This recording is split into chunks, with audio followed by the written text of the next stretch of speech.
Hello, everyone, and welcome to a very special episode of The Rundown with your host, me, Reggie Chatman. Today, we'll be bringing in a special guest to discuss the Kendrick Lamar album and the state of hip-hop. This is The Rundown with Reggie Chatman. Cue my intro!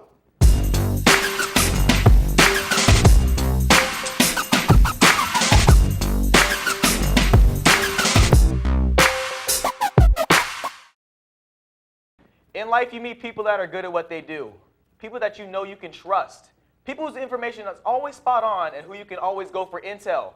When I need info about music, I go to a man who writes for the Daily Dose, Dream Urban, and has even created his own website called rapnation.co. That person is here next to me today, and his name is CJ Rucker. Welcome to the show, CJ. Thank you. Happy to be here. Now, CJ, we both know why we're here. Kendrick Lamar dropped his album To Pimp a Butterfly, which has the whole music world talking. It was scheduled to release the 26th, but was out on iTunes a week earlier, and that might not have been on purpose, seeing that CDO of TDE, Anthony Tiffick, said, "I would like to personally thank at Interscope Records for blanking up our release. Someone's got to pay for this. 4 exclamation points, hashtag TOP. The album was later pulled from iTunes. It's now back and is actually broken Spotify records. CJ, what was your reaction when you first saw the album was out? When I initially saw it was out, I was like, wait a minute. I thought it was supposed to be released a week earlier. But after listening to it, it was great. I mean, it was amazing. Just the intro track to the end with Tupac at the end of the song Mortal Man. It was just, from top to bottom, an amazing album. Now, like we said, we're talking about the music. Lots of reviews everywhere from a multitude of different people. But give me your rundown. What do you think about the entirety of the album? I think it was great. I think one thing that Kendrick did really well on the album was he basically incorporated a bunch of types of music and still stayed true to hip-hop. I mean, there's a lot of jazz undertones in it. There's a lot of like funky music in it, and he still stayed true to his self and hip-hop music, and he was able to do it in a way that reached a lot of people. I agree. Now, CJ, you're big on Twitter, at Ruckmatic, and I saw you tweeting about the album as you were listening to it the first time.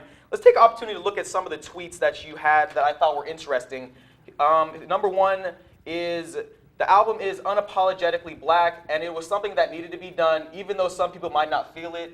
King Kendrick. Can you just talk about that tweet for me? Yeah, in an interview with Rolling Stone, actually, Kendrick said that the album was going to be unapologetically black, and I think after listening to the album that he meant that he wasn't going to hold anything back as far as who he was talking to and his audience and the message he was getting across.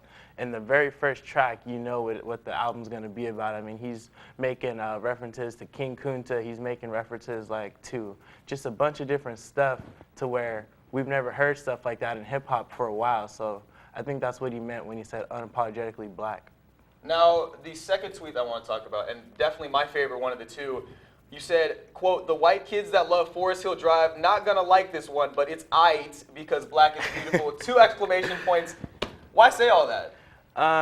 What I meant by that is that after the release of Forest Hill Drive, I think J. Cole got a real mainstream audience, and I think his music really touched everyone, whether it was black kids, white kids, conservative America, liberal America, and I think that everybody was listening to the album. But with Kendrick's album, I don't think that this album is going to reach the minds of like conservative America. And I don't really think that a lot of people want to hear that type of music, but he's putting it out because he has a mainstream platform now. So people are going to listen to it, they're going to hear it, but they might not feel it just because of the fact of the message that he's getting across. I definitely agree. Now, some of the songs I really liked King Kunta.